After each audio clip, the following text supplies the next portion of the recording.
while on myUplink.com, click Professionals. If you don't have an account, sign up here.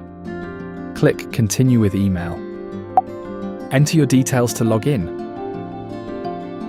Once logged in, you'll be greeted with this screen. This will display your company name. On the welcome page, you'll find how many systems you currently have connected to the NIBE Professional myUplink account, where they are geographically, and the current online systems with a brief about what their current condition and operating status are, i.e. 3 systems currently have an alarm, 14 systems requiring firmware updates, 6 systems with notifications, and 45 systems currently working properly. We can then scroll down and see all these as a list. You can also search for a specific system, as well as creating individual folders. So if it was an individual development or an individual block that you may be monitoring on your Pro account, you can actually categorize them individually.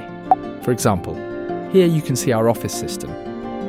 There's a multitude of headings and menus that you would expect to see on the controller. Let's show you how to add a system to your NIBE account. In the top bar you have 2 menus. Under General you have System, Software and Reports. And under Pro account you have Settings and Request Access. Click on Request Access, scroll down and then Request Access again. What we need to do now is add the email address that the consumer or the homeowner's myUplink account is registered to, and then you can name that specific system on your Pro account. Scroll down to add any notes or specific details, and then click Send. This will then send an email to the consumer or homeowner. The email contains an authorization link that they can click on, and the system will be added to your myUplink Pro account.